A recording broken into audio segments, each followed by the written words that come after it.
चलिए तो शुरुआत करते हैं। और शुरुआत करने से पहले एक छोटा सा रिक्वेस्ट है कि वीडियो को लाइक और शेयर कर दीजिएगा और अपने दोस्तों के ग्रुप में भी, और साथ ही साथ चैनल पे नए हैं तो चैनल को सब्सक्राइब कर लीजिएगा ताकि हर वीडियो का नोटिफिकेशन अब तक हमारे चैनल के माध्यम से आपको पहुंचाया जा सके। तो बिहार में एक नई भर्ती आई है, बिहार कार्यालय परिचारिका। इसके बारे में हमने आपको ऑलरेडी एक वीडियो बना के आपके चैनल पे यानी कि एजुकेशन की 86 पे अपलोड कर रखा है। आप लोग जो है जाके इसको देख सकते हैं, इस नोटिफिकेशन को, और आपको फॉर्म को कैसे भरने से पहले रजिस्टर करना है और आपको कौन कौन से डॉक्यूमेंट्स लगने जा रहे हैं इस फॉर्म को भरने के लिए, ये सारा चीज़ आपको इस वीडियो के माध्यम से हमने बताया हुआ है।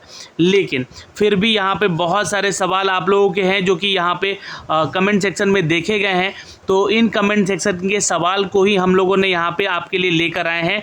तो पहला सवाल अगर बात करें तो कार्यालय परिचारिका जॉब प्रोफाइल क्या होगा, ये बहुत लोगों का सवाल था यहाँ पे, क्योंकि इसके बारे में भी हम आपको अपडेट करेंगे।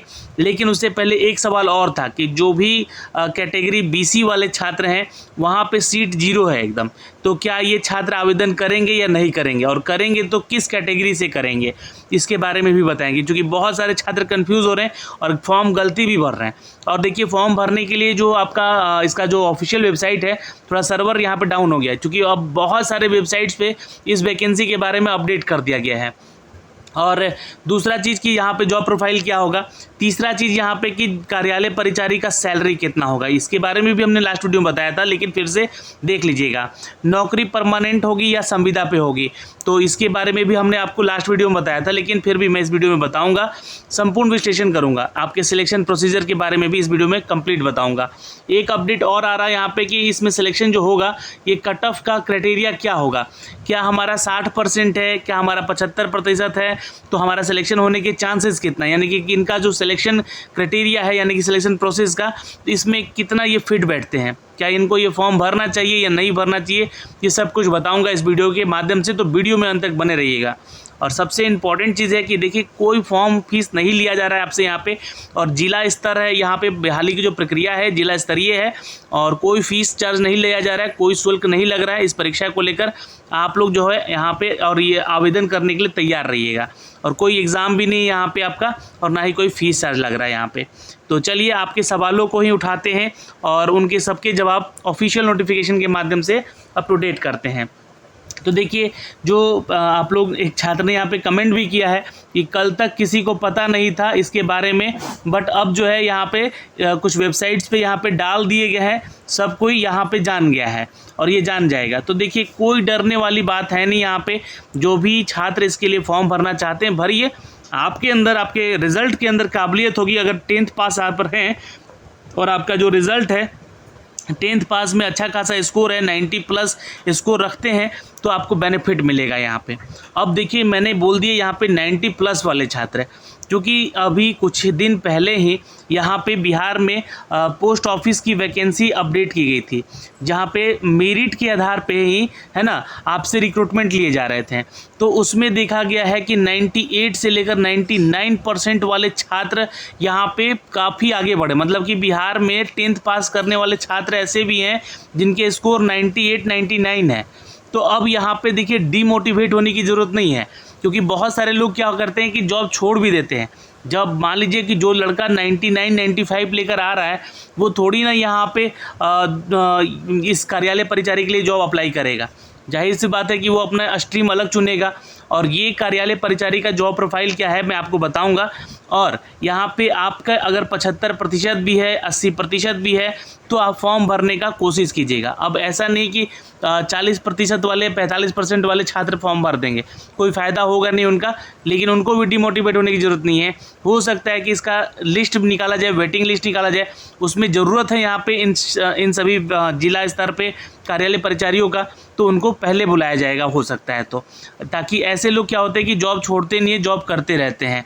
इस कारण से आप लोग जो सभी छात्र जो कि 45 से लेकर 50% हैं, या 75 से लेकर 80% वाले हैं, या 98 से लेकर 99% वाले, सभी छात्र आप आवेदन करेंगे, डरने की बात बिल्कुल नहीं है। तो ये जवाब हो गया यहाँ पे। जॉब प्रोफाइल के बारे में थोड़ा सा अपडेट में दे दूं यहाँ पे, ठीक है। तो यहाँ पे क्वेश्चन भी आया हुआ है कि जॉब रोल क्या होगा इसका। तो देखिए ये जो वैकेंसी है ये कार्यालय परिचारिका है, यानी कि ये जो पोस्ट है ये ग्रुप D के लेवल का पोस्ट है।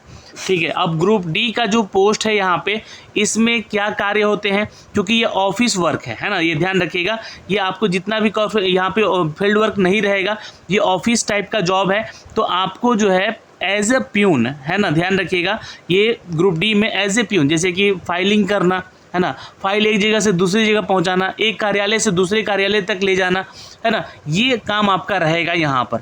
तो प्यून के ही लेवल का ये जॉब है, चूँकि जो ग्रुप डी का लेवल 1 के बारे में आप लोग अगर सैलरी के बारे में सर्च कीजिएगा गूगल पे जाके, तो वहाँ पे आप देखेंगे कि इनका जो सैलरी है वो कम से कम बेसिक सैलरी 18,000 के आसपास होती है, प्लस में अलाउंस वगैरह जो भी मिलता है इनको यहाँ पे मिलेगा, और ये मिलकर कम से कम 24,000 से लेकर 25,000 तक की सैलरी आपकी बन सकती है। तो ये आपका सैलरी स्केल होगा यहाँ पे। जॉब प्रोफाइल आपका यही होगा कि आपको फाइलिंग से संबंधित यहाँ पे काम करने होंगे। जैसे कि बहुत सारे बड़े पदाधिकारी होते हैं, उनके जितने भी डॉक्यूमेंट्स हैं उनको कलेक्ट करके सजाकर एक जगह रखना, फाइलिंग करना, या फिर वो फाइल एक जगह से दूसरे कार्यालय पहुंचाने का काम हो सकता है, या फिर उसमें हो सकता है कि कंप्यूटर का भी नॉलेज आपसे मांगा जाएगा। तो कंप्यूटर का भी नॉलेज आपके पास होना चाहिए। देखिए, मैं आपको बता रहा हूँ ताकि आपका जॉब आसान हो सकेगा, आपको प्रायोरिटी मिल सकेगी जब आपका काउंसलिंग होगा उस समय। तो थोड़ा सा कंप्यूटर का नॉलेज भी रखिएगा, क्योंकि अभी क्या है कि पूरा जो कार्यालय है हर एक जिला स्तर पे देखा जा रहा है, डिजिटलाइज किया जा रहा है। तो यहाँ पे आपको उनको फ़ायदा हो सकता है जो कि कंप्यूटर का नॉलेज भी रखते हैं। तो ये हो गया दोस्तों जॉब प्रोफाइल आपका, है ना। आपको फाइलिंग करवाना पड़ सकता है, फाइल एक जगह से दूसरी जगह पहुंचाना पड़ सकता है, या फिर फाइल से संबंधित फोल्डरिंग करना पड़ सकता है आपको, है ना। इस तरह के काम आपके होंगे इसको करने के लिए, कार्यालय परिचारिका। ठीक है, अब ये ध्यान रखिएगा इस चीज़ के लिए। आपका दोस्त जवाब हो गया यहाँ पे कि इसका जॉब प्रोफाइल क्या है और इसकी सैलरी कितनी होगी। सैलरी यहाँ पे हमने बताया है कि बेसिक आपका 18,000 होगा, प्लस अलाउंस मिलकर लगभग 24 से 25,000 तक की सैलरी आपको मिलेगी। तीसरा सवाल यहाँ पे ये उठ के आ रहा है कि क्या ये जो जॉब है ये परमानेंट जॉब है। तो बिल्कुल आपको बता दें कि ये परमानेंट जॉब है। जिन भी छात्र का यह सवाल है यहाँ पे कि ये परमानेंट जॉब है, तो हाँ, ये बिल्कुल परमानेंट जॉब है आपका। अब इसके लिए जो है ऑफिशियल नोटिफिकेशन पे चलते हैं थोड़ा सा यहाँ पे, और ये मैंने यहाँ पे इसको डाउनलोड कर रखा है। ये देखिएगा, ये इसका ऑफिशियल नोटिफिकेशन है जो कि 23 तारीख को जारी किया गया है, और 31 तारीख तक लास्ट डेट है फॉर्म भरने का। जिला स्तर पर यहाँ पे विज्ञान और प्रौद्योगिकी विभाग की तरफ से ये वैकेंसी निकाली गई है कार्यालय परिचारी की, जिसके बारे में लंबे समय से इंतजार कर रहे थे छात्र यहाँ पे। और ये सीधी भर्ती है, सुयोग्य भारतीय नागरिक। अब यहाँ पे एक सवाल और आ रहा था कि हम अदर स्टेट से हैं तो क्या फॉर्म भर सकते हैं। बिल्कुल भर सकते हैं, और मैंने लास्ट वीडियो में आप लोगों को बोला भी था कि आप लोग जो है ऑल इंडिया वैकेंसी है तो अप्लाई कर सकते हैं। तो ऑनलाइन आवेदन करना है, मैंने आवेदन करने का प्रक्रिया भी आपको बता दिया है। अब यहाँ पे देखिएगा एक चीज़ कि कैटेगरी वाइज सीट का रिजर्व जो है, सीट का अपडेट दिया गया है कि इतने इतने सीट इस कैटेगरी में रिजर्व है। कुल 238 पदों की वैकेंसी है, और वहीं पे 35% जो है आरक्षण के साथ बिहार की महिलाओं को आरक्षण किया गया, और 71 सीट उनके लिए रिजर्व रखा गया है। लेकिन एक ऐसा विभाग है जहां पे पिछड़ा वर्ग में ना तो पुरुष के लिए और ना ही महिला के लिए कोई सीट रिजर्व रखा गया है, यानी कि इस कैटेगरी में कोई सीट यहाँ पे नहीं है। तो इसके लिए भी मैं आपको अपडेट कर दूं कि अगर आप पिछड़ा वर्ग से संबंधित छात्र हैं तो आप जो है जनरल कैटेगरी के जो सीट है इनके लिए फ़ाइट करेंगे।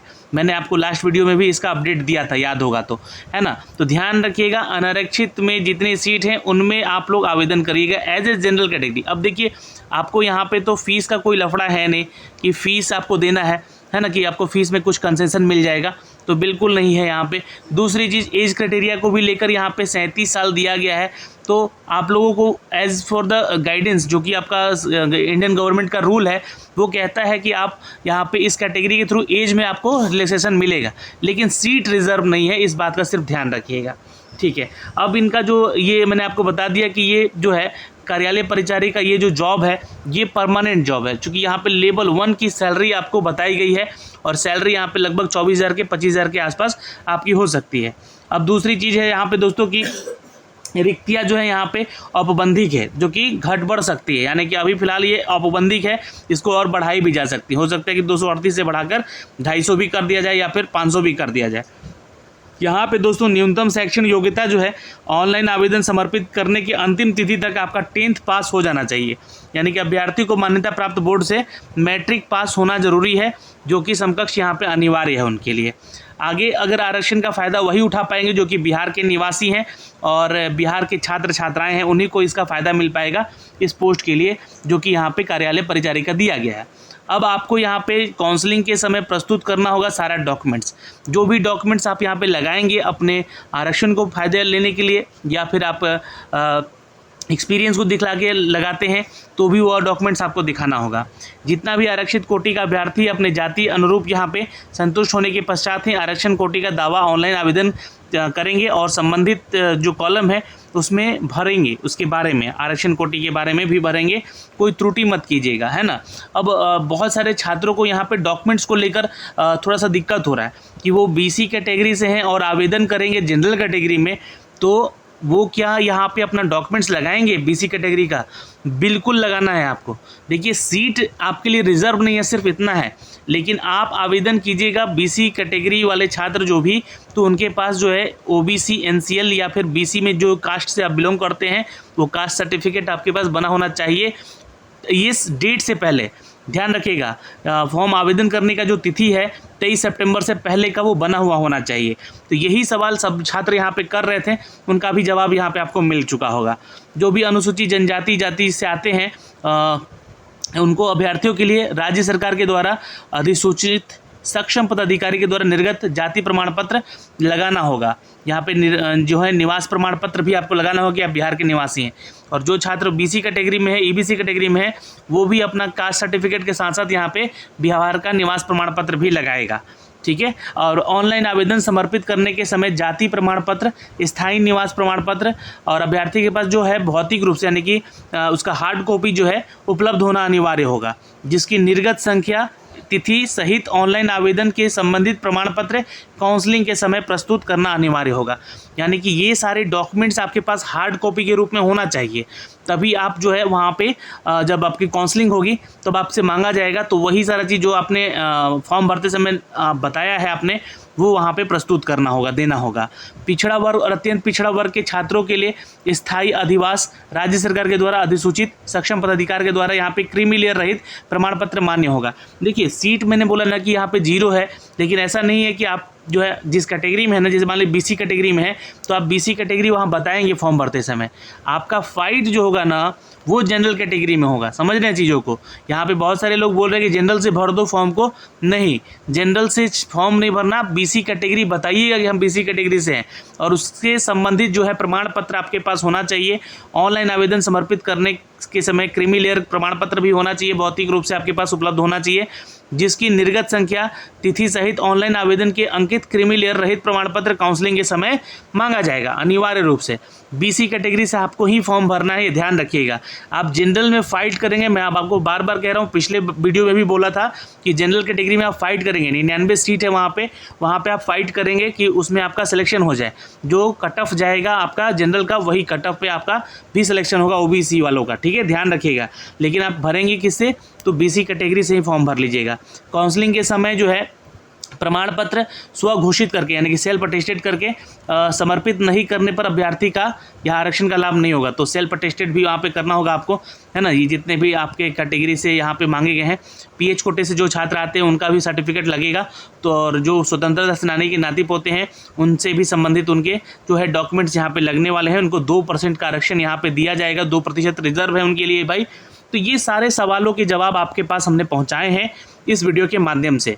फॉर्म भरने का जो है 18 से लेकर 37 वर्ष तक आपका एज क्राइटेरिया है, इसको ध्यान रखिएगा। अब ये संपूर्ण विश्लेषण तो हमने कर ही दिया है, सिलेक्शन प्रोसीजर क्या है इस पे थोड़ा सा फोकस करते हैं। अब बहुत सारे छात्रों का ये सवाल उठ रहा है कि ये क्या लिखा हुआ है यहाँ पे, विश्व बैंक पॉलिटेक्निक शिक्षा सुदृढ़ परियोजना अंतर्गत चतुर्वर्गीय कर्मी के रूप में नियोजित किसी भी कर्मी द्वारा 3 वर्ष का कार्य किया गया है एवं उसी संदर्भ में यथा निर्धारित अनुभव प्रमाण पत्र निर्गत है। तो ये वो प्रक्रिया है अगर आपके पास एक्सपीरियंस है ना। कहाँ पे? तो विश्व बैंक पॉलिटेक्निक शिक्षा सुदृढ़ परियोजना जो कि बिहार सरकार की परियोजना है, विश्व बैंक पॉलिटेक्निक शिक्षा सुदृढ़ीकरण परियोजना, जिसके अंतर्गत अगर आप ग्रुप D के रूप में कार्य किए हैं तो आपको प्रेफरेंस यहाँ पे मिलेगा पहले। ठीक है, जैसे कि उसमें आपको क्या होगा कि हर साल के लिए आपको 5 अंक मिलेगा, 5% जो है एक्स्ट्रा जोड़ा जाएगा आपके मेरिट में।